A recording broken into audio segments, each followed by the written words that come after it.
Magandang umaga po sa inyong lahat mga kapanalig sa Luzon, Visayas at sa Mindanao. Ako po ang certified kapanalig Jessa Abrigo. Magandang umaga din po sa atin po mga kapanalig na nandito ngayon sa Veritas Chapel. At syempre binabati ko rin po ang ating mga kapanalig na nanonood sa kanilang mga tahanan via Facebook page ng DZRV 846 at sa atin pong kapanalig community. At syempre mga kapanalig, live na live din po tayo na napapanood sa Sky Cable Channel 211. Mga kapanalig, kung kayo po ay hindi pa po nakakapag-subscribe sa atin pong social media account, nariyan po ang ating Facebook, Instagram, YouTube, and also mga kapanalig, meron din po tayong TikTok account. I-search nyo lamang po ang Kapanalig Community.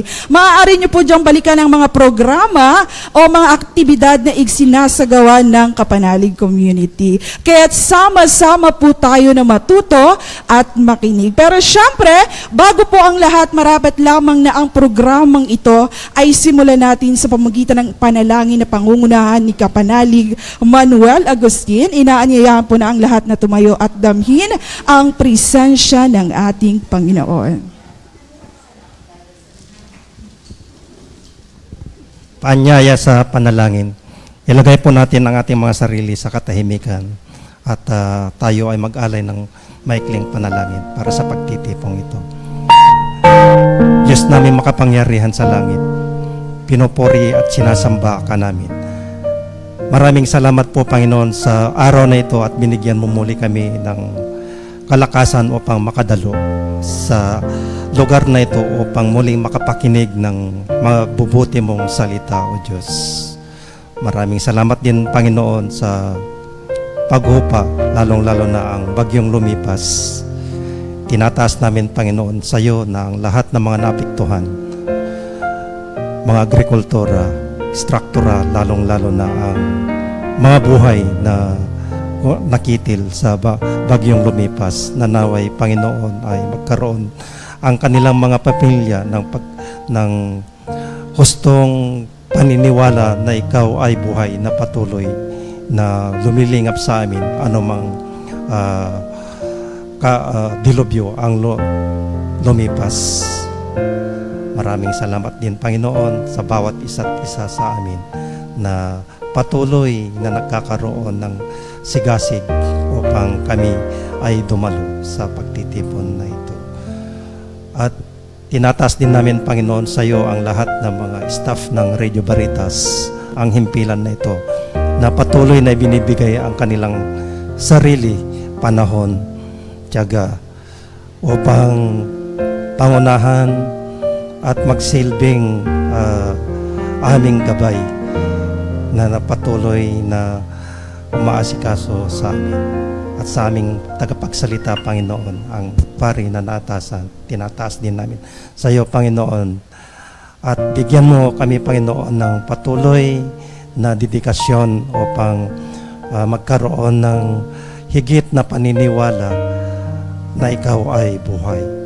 Panginoon, sa aming patuloy na pagpaparito ngayon ay dadalangin namin ang Lord's Prayer na itinuro sa amin ng Panginoon. Our Father in heaven, holy be your name, your kingdom come, your will be done on earth as it is in heaven.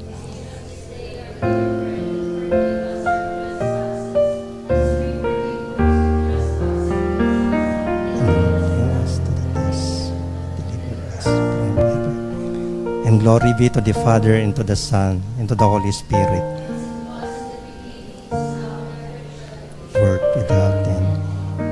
Amen, amen, at amen. Ayan, maraming salamat Brother Manuel Agustin. Ayan, wag na nating patagalin at alam kong excited na ang ating mga kapanalig. Mga kapanalig, excited na po ba kayo? Yan, excited na ang ating mga kapanalig. Alam nyo ba mga kapanalig, napakaganda po ng ating topic ngayon. Ang spiritual topic po natin ngayon ay may temang ang pagpapakumbaba ni Maria at pagtanggap sa kalooban ng Diyos. Pero syempre, bago po natin simulan ang ating spiritual topic, gusto ko lamang pong ipakilala sa inyo ang ating pong guest priest speaker. Ang ating pong guest priest speaker ay 7 years na sa OCARM. Nagtapos siya sa ICTC Intergradational Theological Center. Na-assign din siya bilang assistant formator on OCARM Formational. Ayan, tawagin na po natin ang ating guest priest speaker, Reverend Father Christopher Labrador OCARM.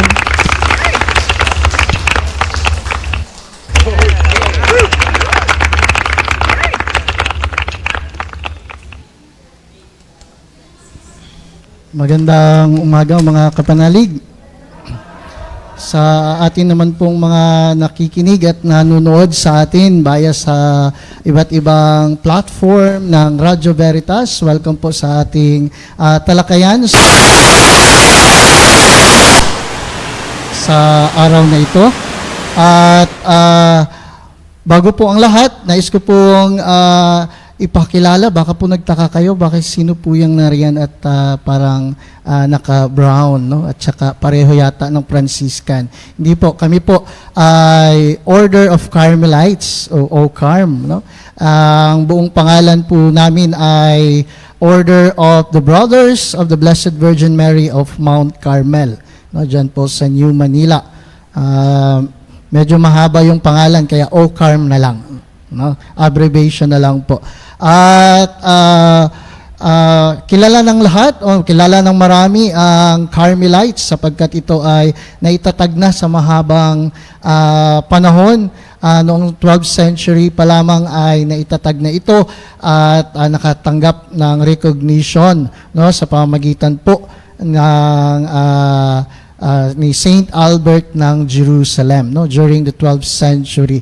At originally ang OCARM ay nagmula sa Mount Carmel, kaya siya tinawag na OCARM o Carmelites. Ang Mount Carmel po ay bundok po yan, kaya siya Mount. At ito po ay matatagpuan sa Haifa. Kung nakapag-tour na po kayo, ito po ay nasa northern part po ng Jerusalem o ng Palestine. Medyo kilala po sa brown scapular ang Carmelites, no? At maraming devotees ng brown scapulars ng third order at ng mananampalataya. That's why we are a Marian congregation o Marian order or group. Kaya naman mga kapanalig, masasabi talaga natin na naaangkop ang ating pag-uusapan at pagninilayan sa araw na ito na may temang ang pagpapakumbaba ni Maria at pagtanggap sa kalooban ng Diyos. Mga kapanalig, bakit natin pag-uusapan si Maria? Dahil ngayong buwan ay buwan ng Santo Rosario. Ito ay pagkilala sa ating mahal na Inang Maria bilang ina ng ating Diyos na si Hesus Kristo. Kumbaga, dahil ina siya ng Panginoon, marapat lamang na ating kilalanin, ating bigyang pagpapahalaga ang presensya ni Maria sa ating pananampalataya, sapagkat nagbigay si Maria ng matinding halimbawa sa ating pananampalataya, na sa ating patuloy na pagsasabuhay, mga kapanalig, ng ating pananampalataya para sa ating kapwa, para sa pagpapahayag po ng ating pananampalataya sa kaharian ng Diyos, mahalaga na maunawaan natin ang papel ni Maria sa ating pananampalataya. Kaya hindi po natin sinasamba si Maria. Ginagawa po natin siyang modelo ng ating pananampalataya, na sa ating pananampalataya, nariyan ang pagpapakumbaba ng ating mga sarili sa harapan ng Diyos. Kaya naman ang ating tema ay ating pag-uusapan sa pamamagitan ng 4 na mga salita o wika o winika ni Maria na matatagpuan sa ating banal na ebanghelyo. At sa pamamagitan nito, makikita natin kung paano naging mapagpakumbaba ang ating Inang Maria sa kanyang pananampalataya. Ayan, marami pong mga winika si Maria na atin pong matatagpuan sa Biblia. Ngunit mayroon pong ilang bahagi ng mga salita ni Maria o mga winika ni Maria kung saan po mga kapanalig ay magbibigay sa atin ng modelo ng pagpapakumbaba. Upang tayo rin sa ating patuloy na paglalakbay sa ating buhay pananampalataya, tayo rin ay may pusong mapagpakumbaba sa harapan ng Panginoon at sa ating paglilingkod sa ating kapwa. Ayan po. Kaya mga kapanalig, tatandaan po ninyo ang mga wikang ito dahil madalas po natin itong naririnig. Ngunit paano ba natin ito na isa sa buhay? Kaya naman, ang unang wika na ating pag-uusapan ay ang winika ni Maria na matatagpuan natin sa Gospel of Luke, chapter 1, verse 38. Sinabi niya, "Behold, I am the handmaid of the Lord." The word behold, ang wika o ang salitang behold ay nagbibigay ng malalim na pagkahulugan ng pagpapakumbaba ng ating mahal na Inang Maria. At kailan nangyari at naganap ang wika ni Maria? Noong nagpakita sa kanya ang Anghel Gabriel during the Annunciation at sinabi sa kanya ang mensahe ng Diyos na siya ay magdadalang tao. At sinabi niya, "Behold, I am the handmaid of the Lord." At kailan din natin narinig sa Ebanghelyo ang salitang behold, narinig din natin ito. Nawinika ito ni Poncio Pilato sa Passion of Christ, no? Sa Passion narrative ni Jesus. At sinabi ni Pilato kay Jesus, "Ecce homo." Ibig sabihin, behold the man. Behold the man. Ano nga ba ang kahulugan ng salitang behold na ito? Sa direktang Filipinong salin mga kapanalig, ang salitang ito ay nangangahulugan na masdan, nangangahulugan na tumingin, o di kaya magmasid, tingnan, magmalas. No, marami po siyang pagkahulugan o salin sa Filipino, depende kung paano natin gagamitin. At si Maria, buong pagmamahal niyang tinanggap ang inatas sa kanya ng Diyos at sinabi, "Behold, I am the handmaid of the Lord." Para bagang sinabi niya, "Masdan mo, Anghel Gabriel, masdan mo, ako ay alipin ng Panginoon." Kaya ito ay nagbibigay ng pagpapakumbaba, no? Hiyas ng pagpapakumbaba ni Maria sa harapan ng Diyos sa pamamagitan ni Anghel Gabriel. At isang napakalaking hamon para kay Maria na tanggapin ang responsibilidad na ito. Bakit? Bakit mahirap? Tandaan natin sa istorya ng buhay nila, kung tayo ay mag-aaral ng mas malalim sa kultura ng mga Hudyo, para sa kanila, ang isang babaeng magdadalang tao na walang asawa ay isang pangangalunya. At ang isang pangangalunya, mayroon po itong kaparusahan sa kanilang kultura.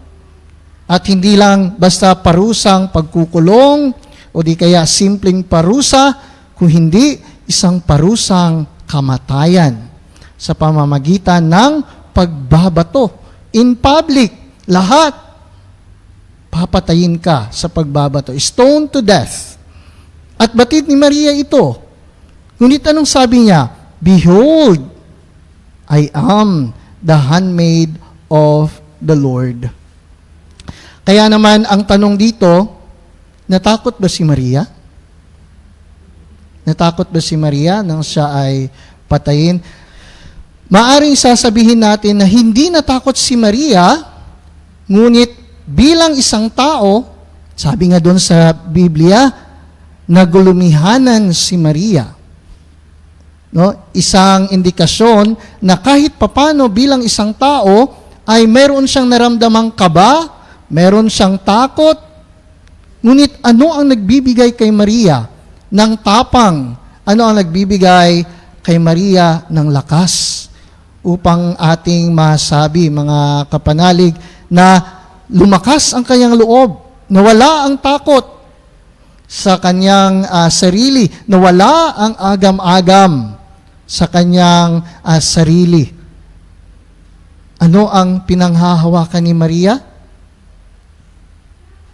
Ang taimtim na pagtitiwala sa Diyos. Alam ni Maria na siya ipapatayin. Sapagkat kapag nalaman ni Jose na siya ay nagdadalang tao na hindi siya ang ama, bilang custom ng kanilang, bilang tradisyon ng kanilang panahon, hihiwalayan siya ni Jose at pababayaan siyang patayin ng taong bayan. Alam niya na posibleng mangyari iyon.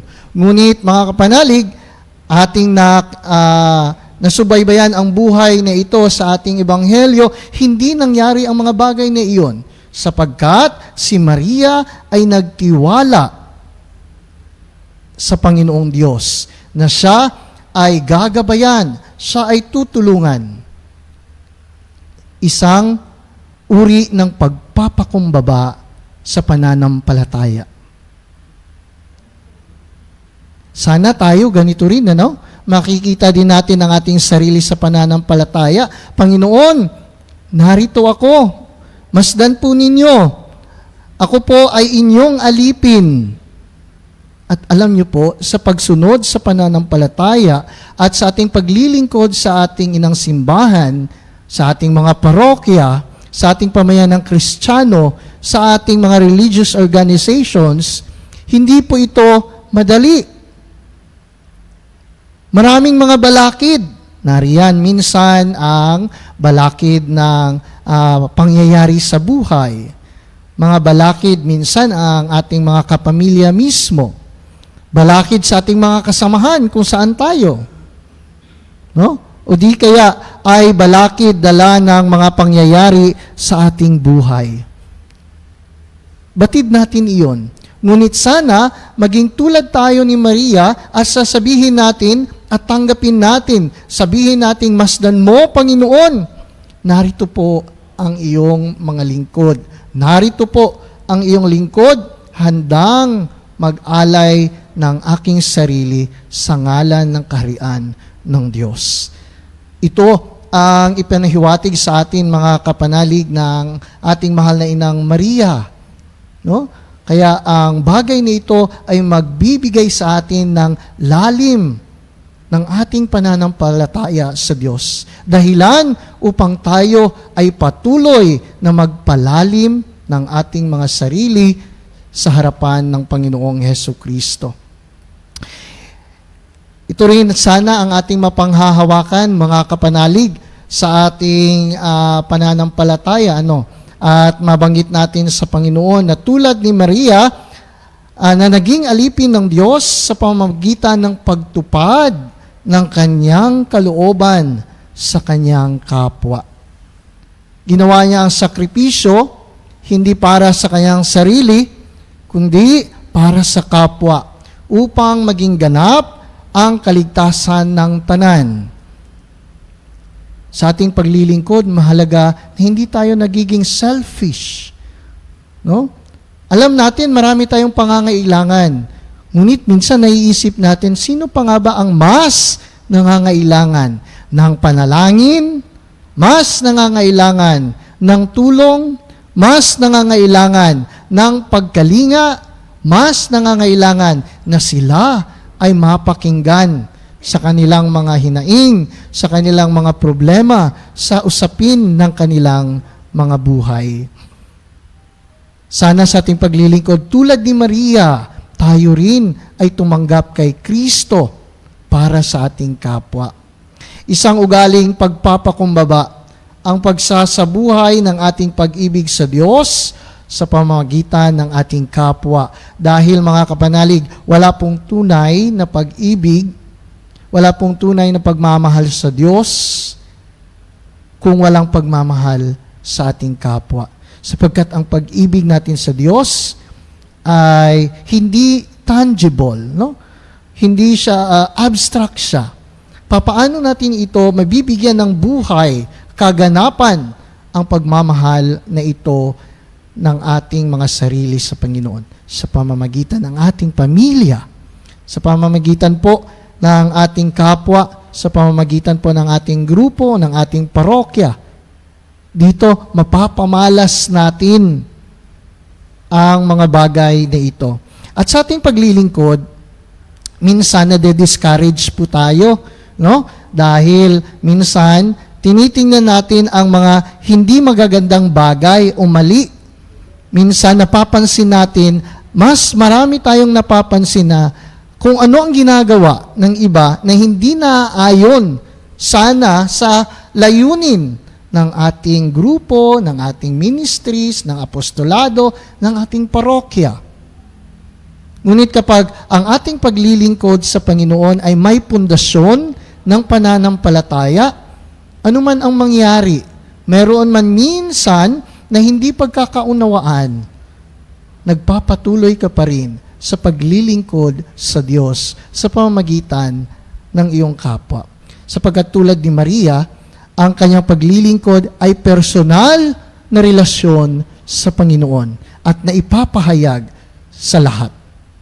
Kaya patuloy po tayong manalangin sa Panginoon sa ating personal na buhay sapagkat ang ating personal na buhay, ang ating personal na panalangin sa Diyos ay magbunga sana ito sa araw-araw ng ating pamumuhay. Kaya tayo nakakapagpanalangin communally, bilang isang grupo, bilang isang pamayanang Kristiyano, ito po ay produkto ng ating personal na relasyon sa Diyos. Kaya kung gaano kalalim ang ating pananampalataya at pagdalangin personal sa Panginoon, ganito rin kalalim ang pananalangin at relasyon natin bilang pamayanang Kristiyano sa ating Panginoong Hesukristo.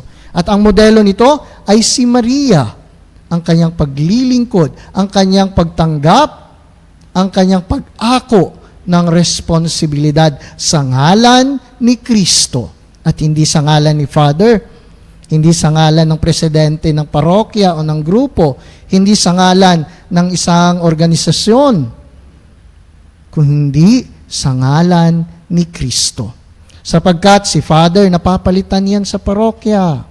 Ang presidente na e-elect yan, minsan pilit na inaalis.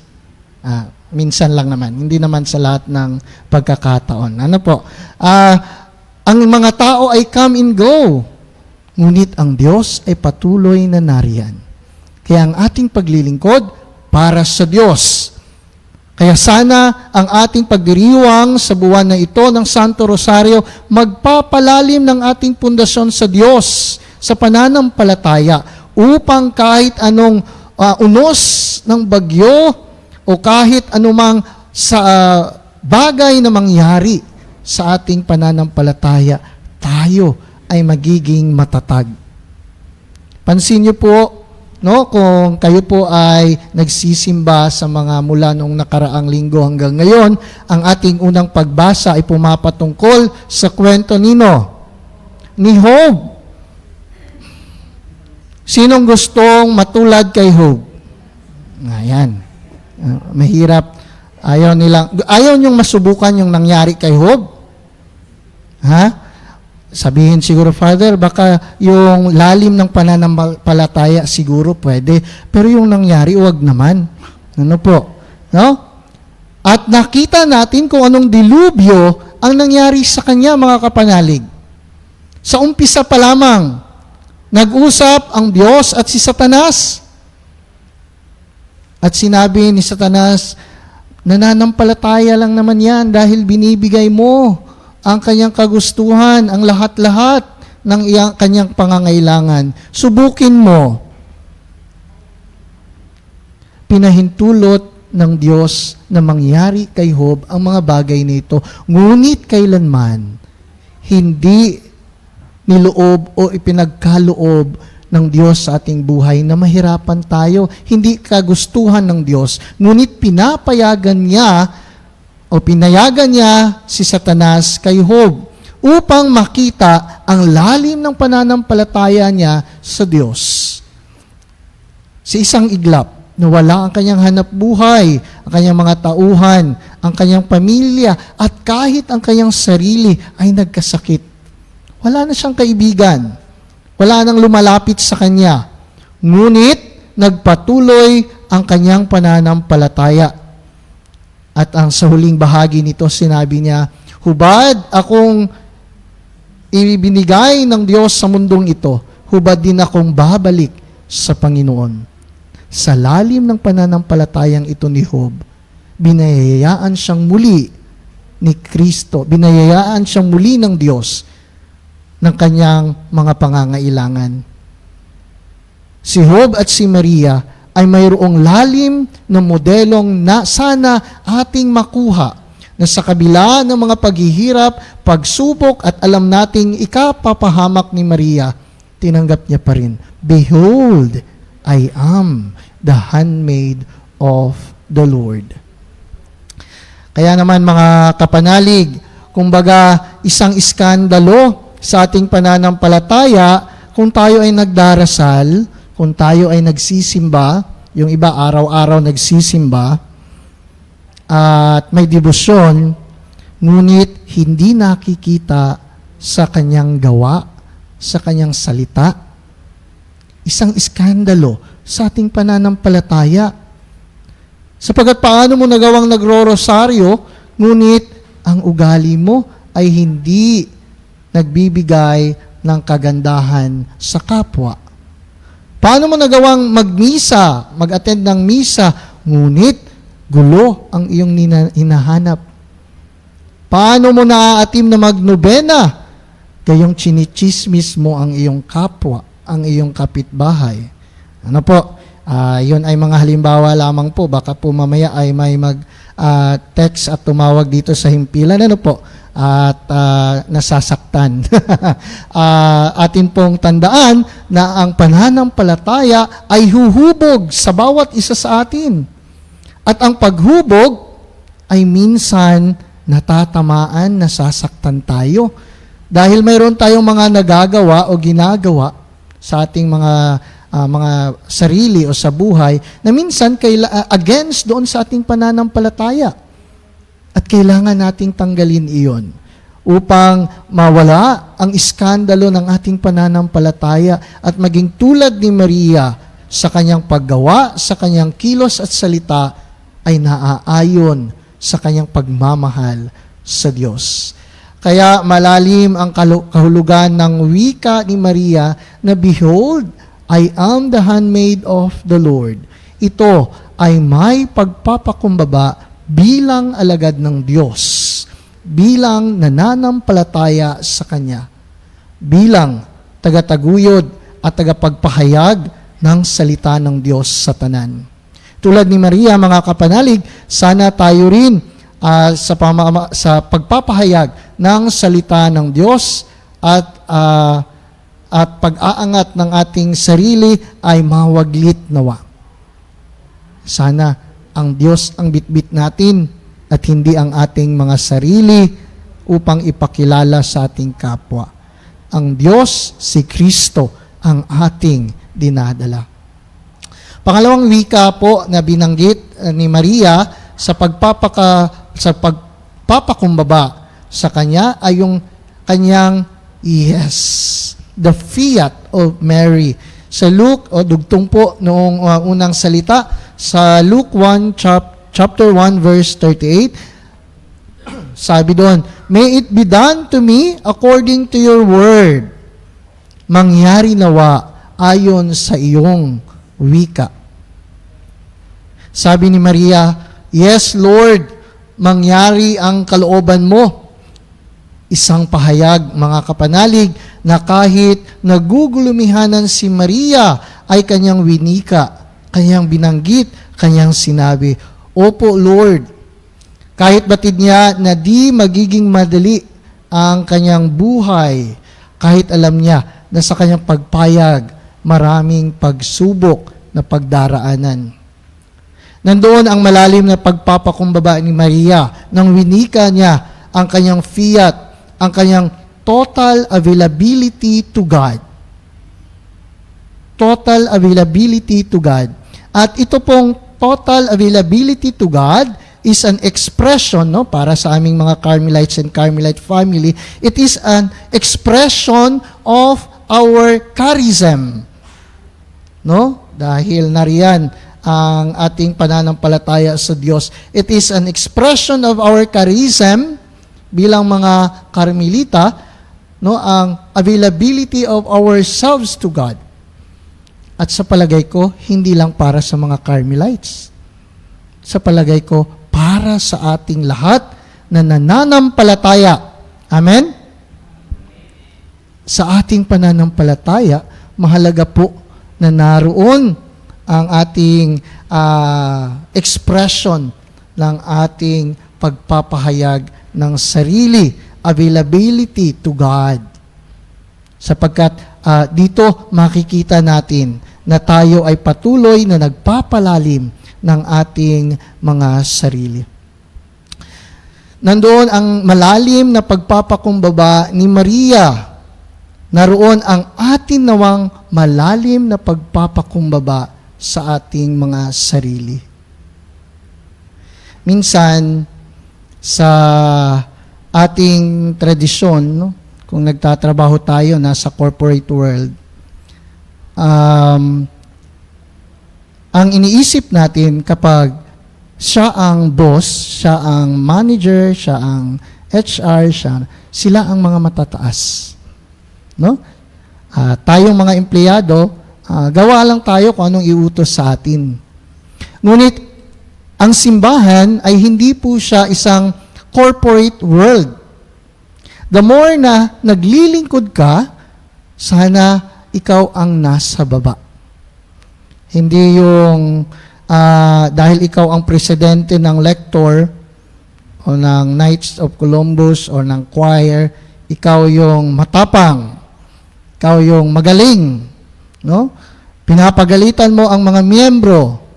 Yan. Minsan magtatampo yan. Wala lang ang sweldo dito, pagagalitan ka pa. No? May mga ganyan. No? At minsan, yung mga presidente, yung mga leader na ito ng grupo, minsan sila pa ang mukhang parish priest. Sila pa ang nagmumukhang parish priest. Ayan. Kasi sila ay nariyan. Nakakalimutan natin, nabibitbit natin ang corporate world thinking o mindset. Nakakalimutan natin na we are the servant of God. Mga lingkod tayo. Pangalan lang naman yan, naging coordinator o presidente ka ng isang organisasyon sa inyong grupo o sa simbahan. Ngunit ang pinakamahalaga, habang ikaw ay nagli-lead, kasi ang pagiging leader ng simbahan, hindi naman siya pagiging leader na mayroong kang hawak. Kung hindi, meron kang kasama, meron kang inaalagaan, kaagapay, kamanlalakbay. Hindi po ba, mga kapanalig? Ganito ang ating pagtingin sa pagpapakumbaba ni Maria sa ating paglilingkod. Ito ang impluwensya sana ni Maria. Sana mas influential si Maria kumpara sa corporate world. No? Marami ang ating makikita sa ating paglilingkod. No?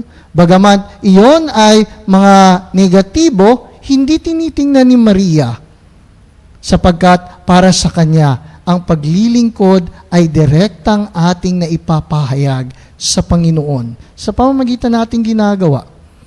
Kapag puro kagalit, pag palagi kang galit sa iyong paglilingkod, palagi kang puna ng ibang tao, bukod sa madali kang tatanda, ayan, dumadagdag iyon sa iyong posibilidad o mga posibilidad na nagkakasala ka sa harapan ng Diyos. Nawawala ang pagpapakumbaba. Pinupuna mo na ang iyong kapwa. Kaya sa ating paglilingkod sa simbahan, sa ating pamayanang Kristiyano, sa ating kapwa, sana mas nagiging lingkod tayo, servant of God tayo. No? Hindi tayo boss. There is no such thing as boss pagdating sa simbahan. No? At sana ang ating paglilingkod ay pantay-pantay tayo.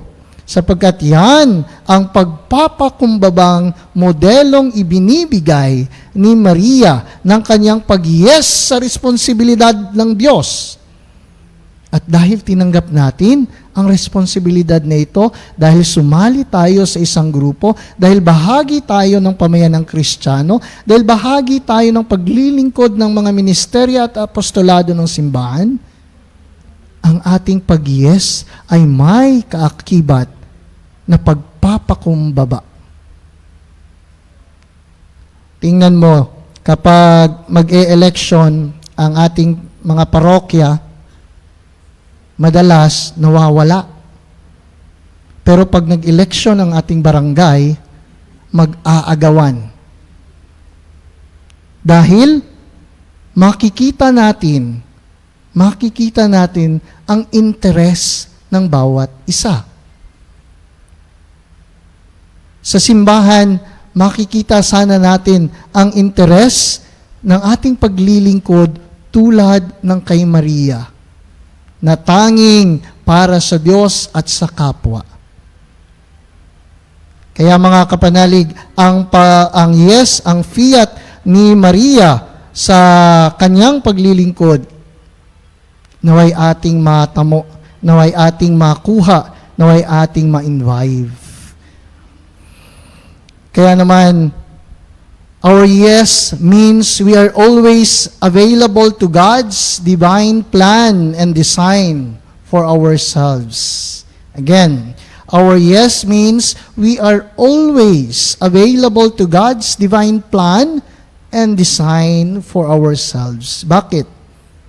Baka inisip natin na sa ating paglilingkod, punong-puno lang ito ng kasiyahan, no? Ng mga bagay na ma-fulfill tayo. Baka nakakalimutan natin na sa ating paglilingkod, kasama dito ang sakripisyo, tulad ng sakripisyong ginawa ni Maria sa kanyang sarili para sa kaharian ng Diyos. At ang pangatlo, mga kapatid, mga kapanalig, na wika na kanyang binanggit na mababasa natin mula pa rin sa Ebanghelyo mula kay San Lucas, chapter 1, verse 46 onwards, yung tinatawag nating Magnificat. Anong salin natin sa Magnificat? Yung binanggit niya, my soul proclaims the greatness of the Lord. Ang puso ko'y nagpupuri sa Panginoon. Ang pagpupuri o ang papurihan ang Diyos ay isang papahayag ng ating malalim na pananampalataya sa Kanya. Kaya naman mga kapanalig, si Maria bilang pagpapakumbabang kanyang ipinahayag ang kanyang pagpupuri sa Diyos. Kaya mga kapanalig, no, dito sa studio at sa ating mga kapanalig na nakikinig at nanunood, mahalaga po talaga na sama-sama po tayong nananalangin, sama-sama tayong nagpupuri sa Diyos upang lubusang papurihan siya at maraming paraan. Nariyan ang ating mga debosyon kay Maria at sa ating Panginoong Hesukristo. Nariyan ang ating mga sakramento na nagbibigay sa atin ng pagkakataong magpuri sa Panginoon. Tinuturuan tayo ni Maria na magpakumbaba sa harapan ng Diyos sa pamamagitan ng ating taimtim na personal na panalangin at pagtawag sa Kanya, at gayon din sa sama-samang pananalangin sa ating Panginoong Hesukristo. When we are connected heartily to God, we become a testament of the greatness of God to others through our works. Sa pamamagitan ng ating mabuting gawain sa ating kapwa, tayo ay nagpupuri sa Panginoon. Sa ating paglilingkod sa ating mga parokya at sa ating mga grupo, sa ating pamayanang Kristiyano, maging sa ating mga pamilya, ang pagpapahayag ng papuring ito sa ating Panginoon ay mahalaga. Minsan, nagpupuri ka nga sa Diyos, minsan nagmumura naman. No? Magkasama, sino ba talaga ang sinasamba mo? Ang Diyos o ang kaaway ng Diyos? No? Kaya tingnan po natin kung ano ang ating pagpapahayag o ating pinapahayag, para ba sa Diyos o para sa kaaway ng Diyos? Kaya naman, maging modelo din tayo tulad ni Maria ng ating pagpapahayag ng pananampalataya sa ating kapwa. Naalala ko tuloy ang aking lola sumalangit nawa. No? Hindi na siya makakaganti, hindi siya makakapanood sa akin eh. No? Naalala ko ang aking lola, napaka-influential ng kanyang presensya ng pananampalataya sa aking pagiging pari. No? Siya ang nagdadala sa akin sa simbahan. Siya ang aanyayang magdasal ng rosaryo. No? Tatawagin kaming mga apo. No? Kahit maingay kami, pinapaluhod kami. Mapipilitan ka dahil papaluin ka. No?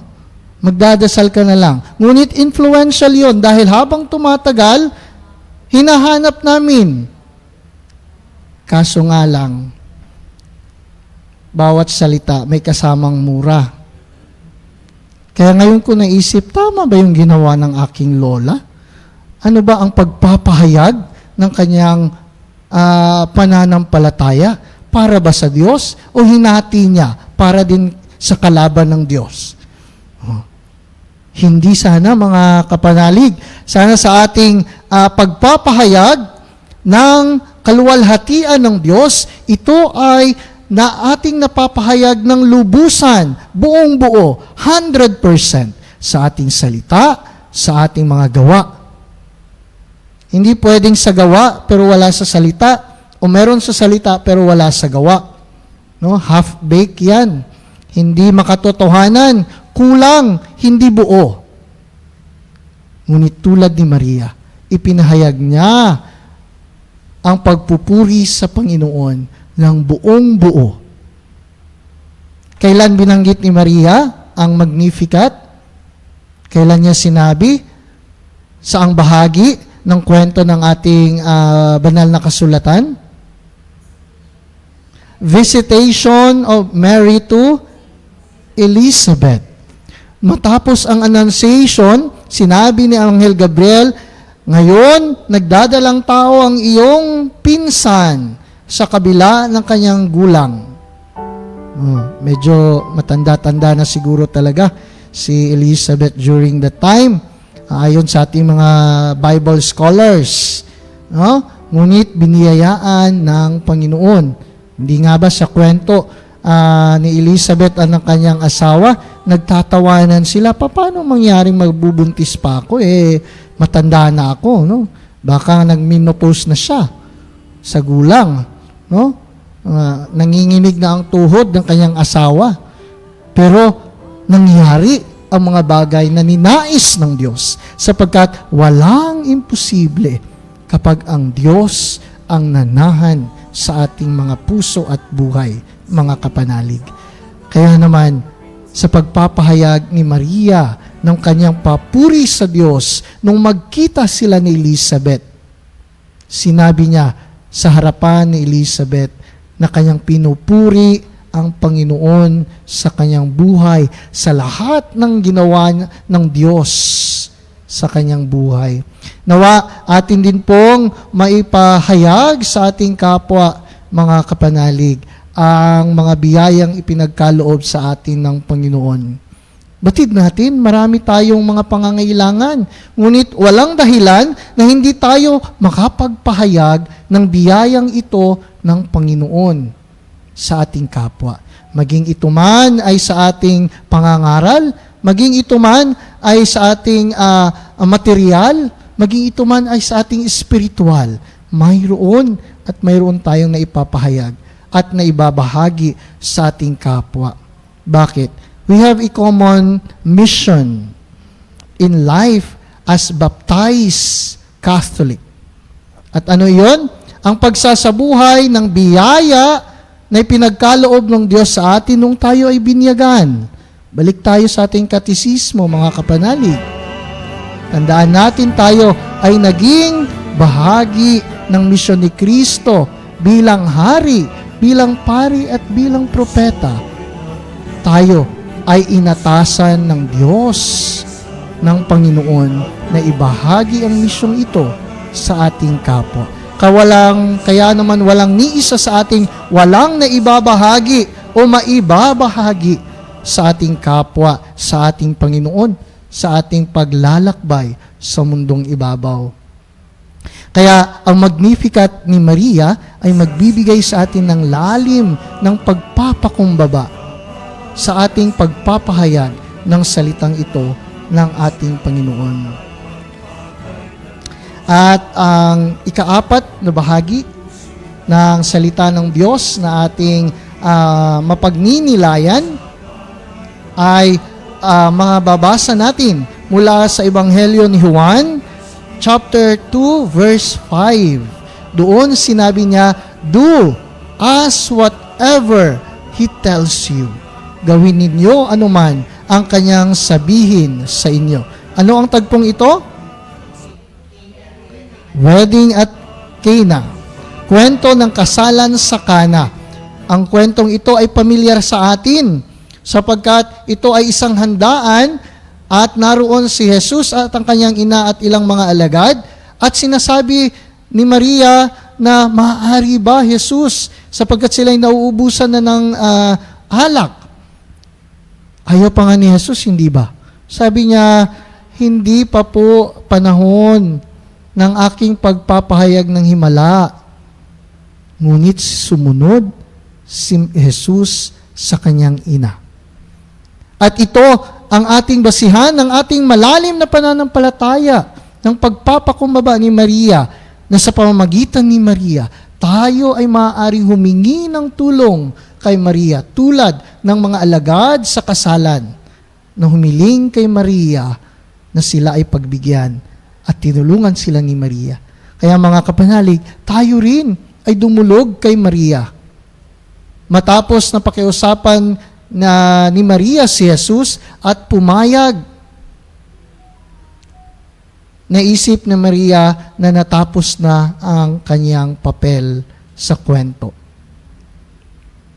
Kaya kung ating titingnan, nakakamangha ang ipinamalas ni Maria sa kwentong ito. Dahil matapos mangyari ang himala, ay lumisan at nawala sa eksena si Maria. Sapagkat nais ni Maria na sa kanyang pagpapahayag ng mga himala ni Kristo ay hindi ma-attribute sa kanya ang mga biyaya na ito. Kung hindi ma-attribute o makita ng binigyan ng himalang ito na si Kristo ang may gawa ng mga bagay na ito. Ang mga biyaya na ito ay galing sa Diyos, hindi galing kay Maria. Kaya para kay Maria, sinabi niya sa mga alagad, hala, sige, nakausap ko na ang aking anak at pagbibigyan kayo na ang mag-usap. No? Kung sa ating salita pa, baka ganun-ganun lang. Mag-usap na kayo at sundin nyo lang ang kanyang gusto. Hala, kayo na ang bahala. Maiwan ko na kayo. So naroon ang pagpapakumbaba ni Maria na mawawala ang kanyang eksena sa pagpapahayag ng himala na ibibigay ni Kristo sa ating buhay. Kaya sinasabi natin, hindi natin sinasamba si Maria sa ating pagrorosaryo. Tayo ay nakikiusap sa Diyos sa pamamagitan ni Maria sapagkat diringgin ng Diyos kapag tayo ay nakikiusap kay Maria. Pwede namang direkta, Father, magdasal kay Jesus. Oo naman. And that is the beauty of being a Catholic. Kasi marami tayong pwedeng gawin ng mga panalangin, marami tayong expression of our prayers upang makarating ang ating mga panalangin sa Diyos. No? It is a beauty of being a Catholic na meron tayong iba't ibang pamamaraan ng ating komunikasyon sa Diyos, ng ating pagpapalalim ng pananampalataya. At si Maria ang isa sa ating magiging modelo ng panalangin na ito. Ang paglisan ni Maria sa tagpo ng kwentong ito ay isang paalala sa ating lahat na sa ating pagpapahayag ng salita ng Diyos, ng kanyang kaharian, na mas makita nawa ng ating kapwa si Kristo, hindi sana ang ating sarili. Yun bang nagtatampo dahil hindi siya kasama sa binigyan ng parokya ng award. Wala naman akong kilala, no? Walang magagalit sa akin ng personal, no? Dahil hindi naman tayo naglilingkod para sa ating sarili, no? Pwede naman pagawa ka na lang kada buwan ng isang certificate para sa sarili mo, no? Itago mo doon, no? Kung yan talaga ang iyong gusto, no? Ngunit hindi yan ang expression of our service sa ating Panginoon. Hindi po ba? Siguro, meron lang, natutuwa lang ang inyong mga parish priest na tayo ay bibigyan ng loyalty or service award. Ngunit huwag nating hangarin, no? Kasi, hindi mo rin naman isasama siguro yan kapag ikaw ay lumisan sa mundong ibabaw, no? Hindi rin naman natin madadala ang mga recognitions na yan. Sapat na tulad ni Maria sa ating pagpapahayag ng ating pananampalataya at paglilingkod, tayo rin ay nawawala. Anong sabi ni John? Diba? Siya ang maaangat, ikaw o ako ay bababa. Yan ang diwa ng paglilingkod, ng pagpapakumbaba ni Maria sa ating buhay. Kaya sa atin po na pagdiriwang ng Santo Rosario, mga kapanalig, atin po sanang makita ang mga hiyas, ang mga virtues ni Maria ng pagpapakumbaba. Kapag nagdarasal tayo ng Santo Rosario, makita natin si Jesus sa ating pagdarasal sa Kanya at paghingi ng tulong kay Maria. Kaya naman, mga kapanalig, mahalaga na sa ating pananampalataya, maalala natin, no? Dahil bilang tao, nakakalimutan natin, no? Ang ating mga responsibilidad sa Diyos. Lalo na kung busy tayo, no? Minsan, na-assign ako sa aming parokya sa North. Hindi ko lang sasabihin, baka nakikinig kasi sila doon ng Radyo Veritas. No? Sabi ko, bakit kaya kapag nagmimisa ako, yung mga may edad na ang nakikita ko, nasaan ang kabataan? Ano? Siguro ay marami yan sa maraming komunidad at parokya, ngunit ako mismo ay naka-experience, no? Nasaan ang ating mga kabataan? At sino sana ang kanilang modelo? Tayo, na may pundasyon ng pananampalataya. Sa ating pagpayag sa kanilang mga gagawin, nawa ay atin ring ipakita ang magandang halimbawa sa ating mga kabataan. upang sa pagpapatuloy ng ating pananampalataya, no, ang ating simbahan ay patuloy na lumawak. Sa ating pagpapahayag ng katotohanan, no, ng veritas sa ating pananampalataya, sana tayo rin maging modelo sa ating mga kabataan. Tulad ni Maria na naging modelo ng ating pananampalataya. Na sana ang mga lola, mga lolo, mga magulang, maging instrumento ng pagpapalago ng pananampalataya ng kanilang mahal sa buhay. Sabi ng aking tita, Father, alam mo, gusto kong maging missionary. Gusto kong pumunta sa malayong lugar at magturo ng salita ng Diyos. Mainam naman yun, hindi po ba? Ngunit sabi ko sa kanya, ang pinakamainam na missionary area ay ang iyong pamilya. Hindi mo kailangang lumayo upang magpahayag ng salita ng Diyos. No? Ang pagiging missionary ay hindi nangangahulugang aalis ka kung nasaan ka. Kung hindi, ang pagpapahayag nito kahit sa iyong pamilya. Paano mo nga ba na-impluensyahan ang iyong asawa, ang iyong mga anak sa pagsisimba? Paano mo nga ba na idadala sa pamilya ang panalangin bago kumain, bago matulog, bago umalis? Baka marunong ka lang magdasal kapag may trahedya na sa buhay. O pag may matinding pangangailangan na, saka mo maisip na tawagin ang Diyos. Nakakalimutan natin, no? O nakakalimutan natin minsan kapag nasa rurok tayo ng ating mabuting buhay, no? May mga biyaya. Paano tayo nakakapagpasalamat sa Panginoon? At dito pumapasok na sana maging modelo natin si Maria sa ating pagkakita sa Diyos at pagtupad sa kalooban nito sa ating kapwa. Sana patuloy tayong manalangin anuman ang ating gawain. Tulad ni Santa Teresita ng Batang Yesus, siya ay nananalangin sa bawat maliit na bagay na kanyang ginagawa. Maging ito man ay sa kanyang paglilinis, maging ito man ay sa kanyang paggawa sa kusina, at nagdarasal bago magdasal. No?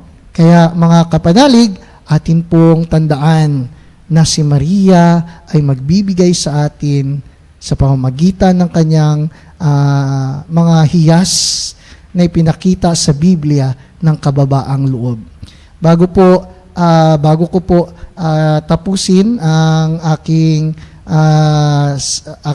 topic o sa apat na ito, ng mga salitang ito na mapagninilayan natin, mag-iiwan po ako sa inyo ng mga katanungan sa buhay na pagninilayan ninyo. Maaari ninyong masagutan ngayon o maaari ninyong masagutan sa inyong patuloy na paglalakbay. Ang unang katanungan, ang unang pagninilayan po ninyo, mga kapanalig, una, paano ko ba naisa sa buhay ang mga hiyas ni Maria sa aking araw-araw na pamumuhay? Ulitin ko po, paano ko ba naisa sa buhay ang mga hiyas ni Maria sa aking araw-araw na pamumuhay? Pangalawa po, paano ko ba na ipapahayag ang kalooban ng Diyos sa aking buhay? Again, paano ko ba na ipapahayag ang kalooban ng Diyos sa aking buhay? At ang uling tanong na ating pagninilayan, ang inyong pagninilayan mga kapanalig, paano ko ba napapakita ang mukha ni Kristo sa aking kapwa? Again, paano ko ba napapakita ang mukha ni Kristo sa aking kapwa? Ito pong tatlong katanungan ito po ay ibinahagi sa atin ni Maria sa ating pinagnilayan na kanyang mga salita. Kaya bilang mga mananampalataya, bilang nagdidebosyon kay Maria, lalo na ngayong Rosary Month, mga kapanalig, atin po sanang makita sa ating mga sarili ang mga katanungan na ito. At akin pong tatapusin ang aking panayam sa inyo sa umagang ito sa pamamagitan ng panalangin ng Aba Ginoong Maria bilang pagpupugay at pagbibigay ng galang sa ating mahal na Inang Maria. Aba Ginoong Maria, napupuno ka ng grasya, ang Panginoong Diyos ay sumasa iyo, bukod kang pinagpala sa babaeng lahat, at pinagpala naman ang iyong anak na si Jesus. Santa Maria, Ina ng Diyos, panalangin mo kami makasalanan, ngayon at kung kami mamamatay. Amen. Mga kapanalig, maraming salamat po sa inyong pakikinig at pakikiisa sa ating pinagnilayan na salita ng Diyos at sa ating tema sa araw na ito. Magandang umaga, mga kapanalig.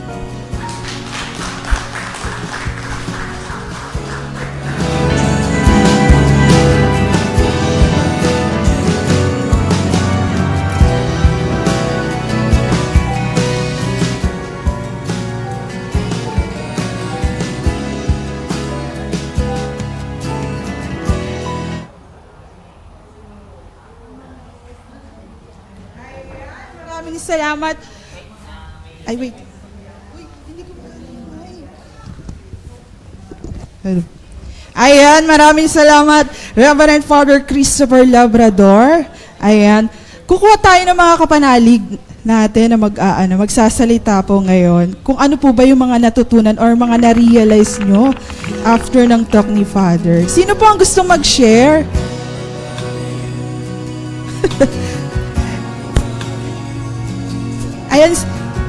Ayan, punta na lang po ako sa inyo. Ayan si Sister. Ayan, Sister, ano po ba yung mga natutunan nyo ngayong araw na ito? So, yung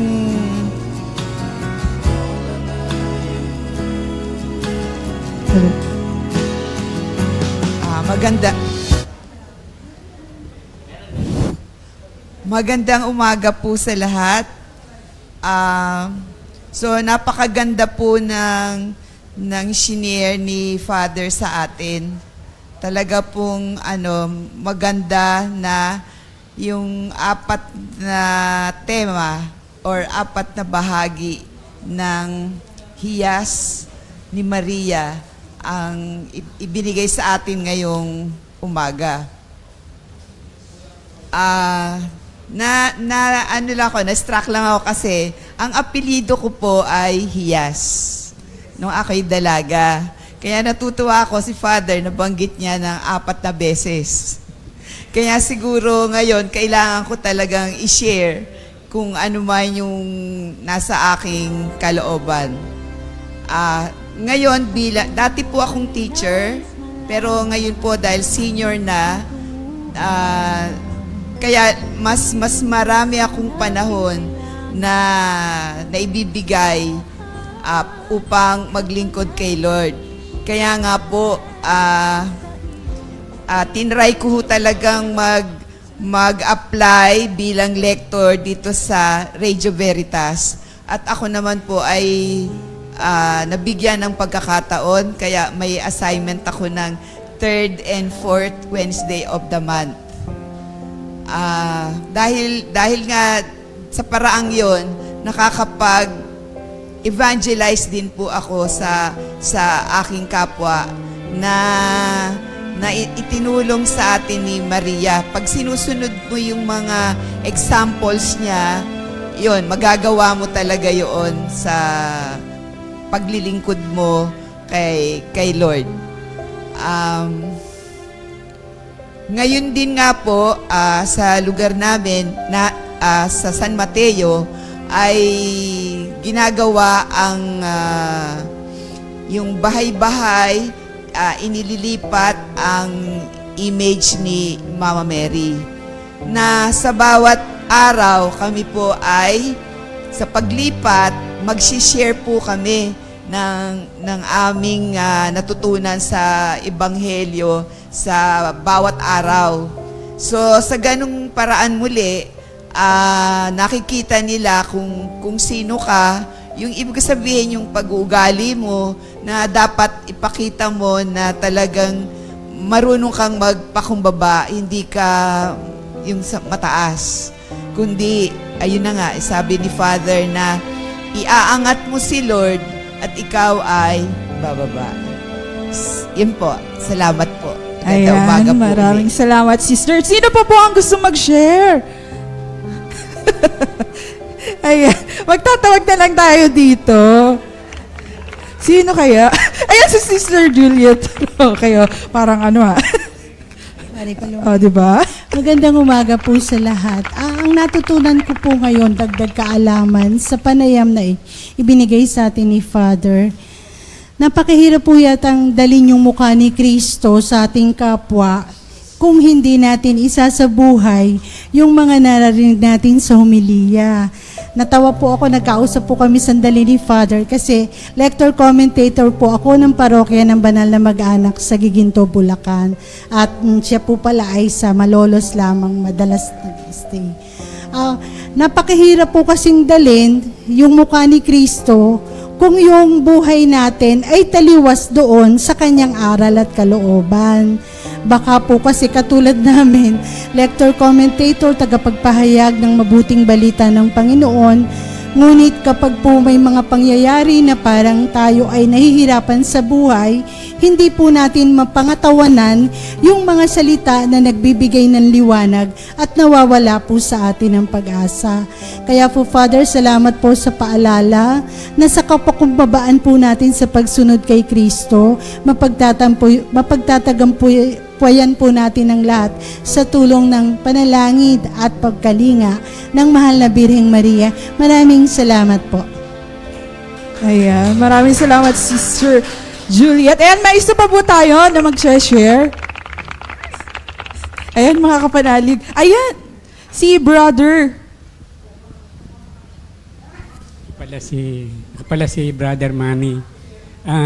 Narinig ko lahat po yung ni Father, kaya lang nalate ako.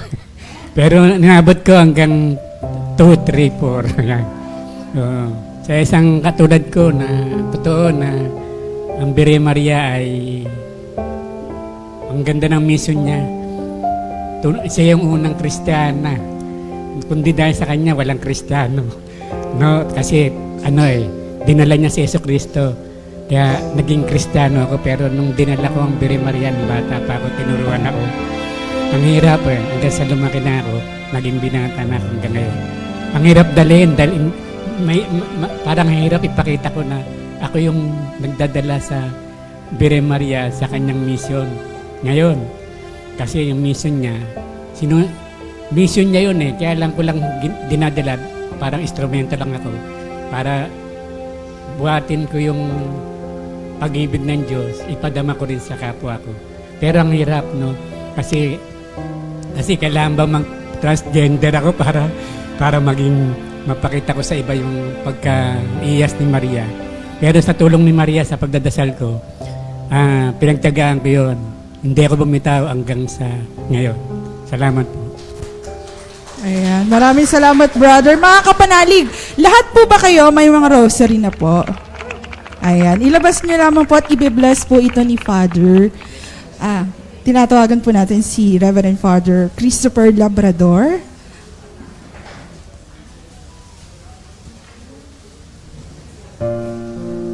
Inaanayaan po na ang lahat ay tumayo.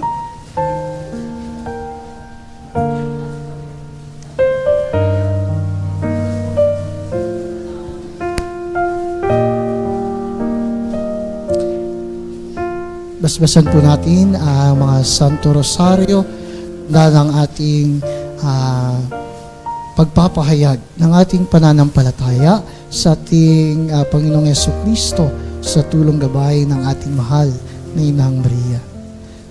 Sa ngalan ng Ama, ng Anak at ng Espiritu Santo. Amen. Panginoon, basbasan mo ang mga Santo Rosario ang hawak ng bawat isa sa amin. Nawa ang mga instrumentong ito ng aming pananampalataya ay maging daan upang mas lumalim ang aming pananampalataya, ang aming panalangin sa iyo. Maging daan upang kami ay iyong dinggin ang aming mga panalangin para sa aming pamilya, para sa aming hanap buhay, para sa kagalingan ng aming mga karamdaman, sa aming pangangatawan, spiritual, mga puso, sa aming isipan. Nawa, gabayan mo ang bawat isa sa amin sa pamamagitan ng aming taimtim na panalangin ng Santo Rosaryong ito. Naway, gabayan mo ang bawat pamilya, ang hanap buhay, ang kalusugan, gayon din ang aming kapwa na nangangailangan ng aming panalangin. Panginoon, maging daan nawa ang mga Santo Rosaryong ito upang kami ay patuloy na maglingkod sa iyong piling. Patuloy na magpahayag ng iyong kaharian sa aming kapwa. Magpalaganap ng iyong pagmamahal sa bawat isa sa amin. Panginoon, ito ay aming samot dalangin sa pamamagitan ni Jesucristo na aming Diyos. Amen. Sa ngalan ng Ama at ng Anak at ng Espiritu Santo.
Maria Buna, Imelda Baron, Elena Javier, Loreto Garcia, Estelita Flora, Yani Gaturian, Ellen M. Cruz. Maraming salamat, Kapanalig Gilda Abar, Gina M. Reyes, Joel Ditan, Edita Jose, Henry Ferry, Lily Gatela, Luz Rulog, Marcelino Chan, Genevieva B.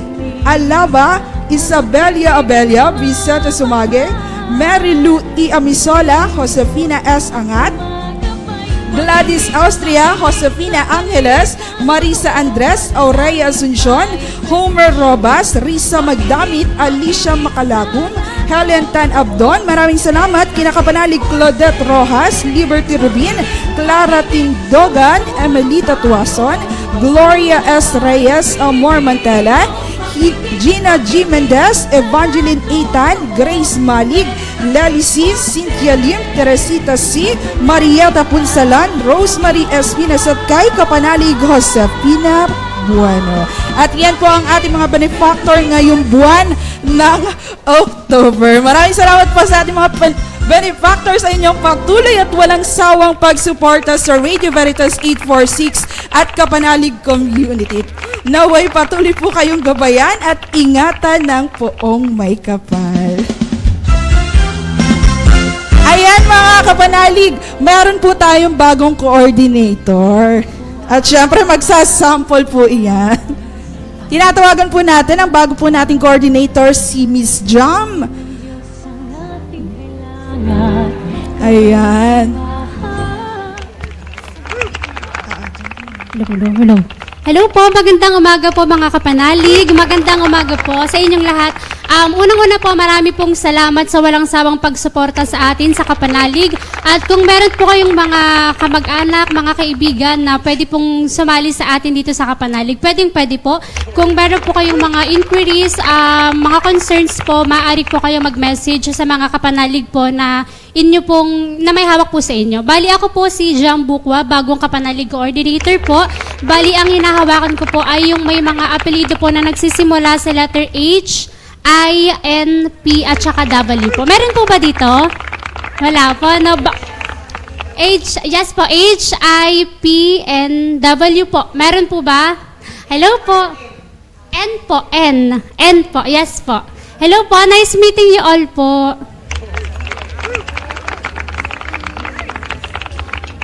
Magsasample lang po ako ng kanta. Okay lang po ba?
pa kayo sa ating po mga grand prizes.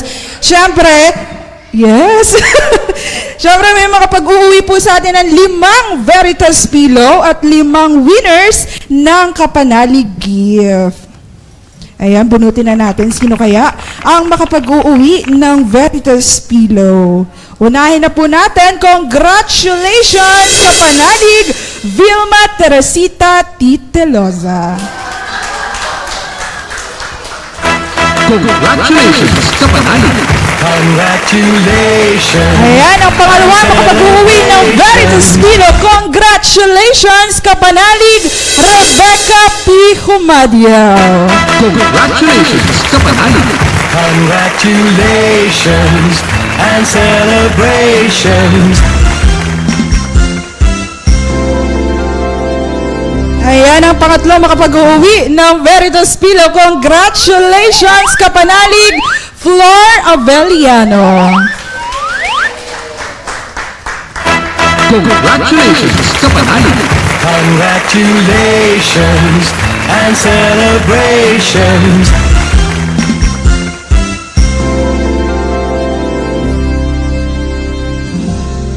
At ang pangapat na makapag-uwi ng Veritas Pillow, congratulations, Kapanalig, Erlinda Vibal.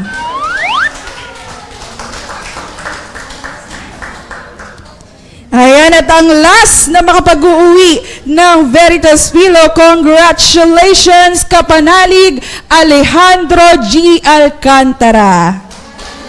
Yan, congratulations mga Kapanalig. Congratulations, Kapanalig! Congratulations and Ayan, picture lang celebrations! daw po.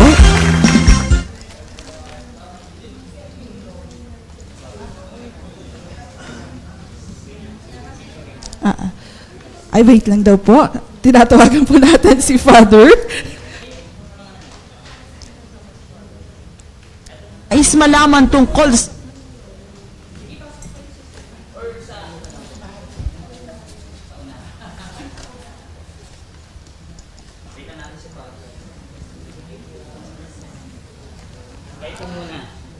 Yan, congratulations mga Kapanalig.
Nasaan na po si Sister Angelina?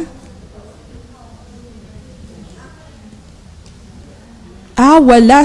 Yan, bubunot ulit tayo ang pangatla na makapag-uwi ng Kapanalig gift. Congratulations, Kapanalig, Diosa M. Sayaman.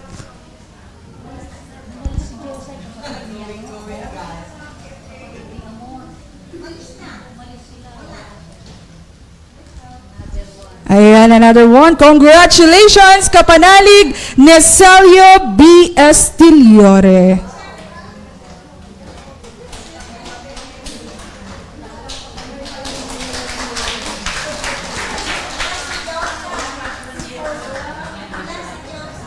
Ayan, si Sister Josa daw po ay babalik. Ayan, congratulations po mga Kapanalig. Congratulations, Kapanalig! Congratulations and celebrations. Ayan, bubunot po tayo ng isa dahil wala si Sister Josa. Ayan, sino kaya ang huli na makapag-uwi ng Kapanalig gift? Congratulations, Kapanalig Vicenta B. Estrada.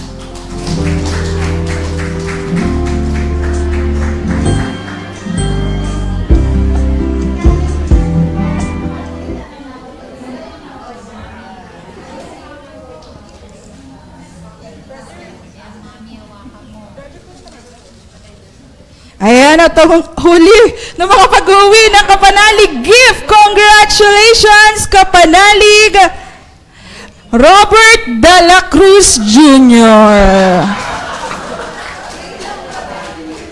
Congratulations, mga Kapanalig. Ayan, picture-picture lang daw po tayo kasama si Father Orlando.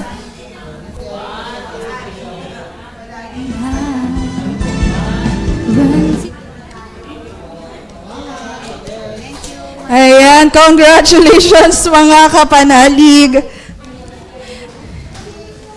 Ayan mga Kapanalig, para sa mga Kapanalig na nais pong magpaabot ng kanilang suporta sa Radio Veritas Kapanalig Community, amin pong inihandog sa inyo ang Pledge on Wheels. Sa mga Kapanalig po na nais pong magpa-pick up ng kanilang pledge of support, ayan, tuwing Tuesday po, meron po tayong schedule sa Antipolo, Marikina, Montalban, Cainta, Taytay at San Mateo. Tuwing Wednesday po, nariyan po ang Veritas sa Las Piñas, Alabang, Muntinlupa, Parañaque, Cavite at Laguna.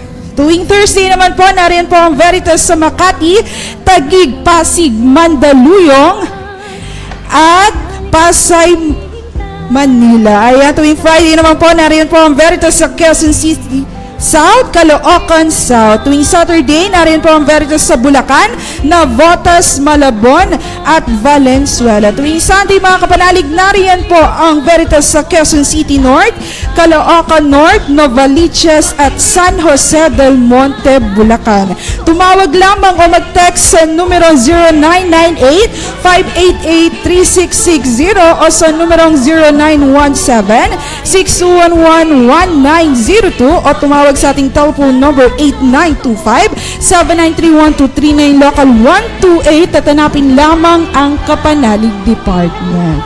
Ayan mga Kapanalig, sa mga nais po magpaabot ng kanilang pledge of support gamit po ang kanilang mga bank account, maaari po kayong mag-deposito sa ating pong bank account. Nariyan po ang ating BDO, BPI, PNB at Union Bank. Account name po natin ay DZRV Radio Veritas Foundation Incorporated. Ayan, sa mga Kapanalig na nais pong magpaabot ng kanilang suporta sa Radio Veritas, meron po tayong GCash account. Ang account name po natin, mga Kapanalig, ay nakapangalan kay Miss Apple Ann Estrella. Ang account number po natin ay 0998-588-3660. Ayan, sa mga Kapanalig po na nag-pledge po ng 846, makakatanggap po kayo ng t-shirt na Tatak Kapanalig. Ayan, announcement lang po mga Kapanalig, samahan niyo po kami sa programang Kapanalig Hour mamayang alas 3 hanggang alas 4 ng hapon. Kasama po ang ating resident Kapanalig, ang kumpare nyo sa balat ng radyo, pare Koy Lopez at Baby Love ng Radio Veritas Kapanalig, Miss Camille Moncal de la Cruz. Mapapakinggan sa ating impilang Veritas 846 AM station at mapapanood sa Sky Cable Channel 211, Facebook page ng DZRV 846 at Kapanalig Community. Ayan mga Kapanalig, sa mga nais pong mag-avail ng kanilang ticket, meron po tayong 20-20 raffle. Kayo na po ba? Ayan mga Kapanalig, meron po tayong Mega 20 raffle. Kung gusto nyo po manalo ng ating mga grand prizes,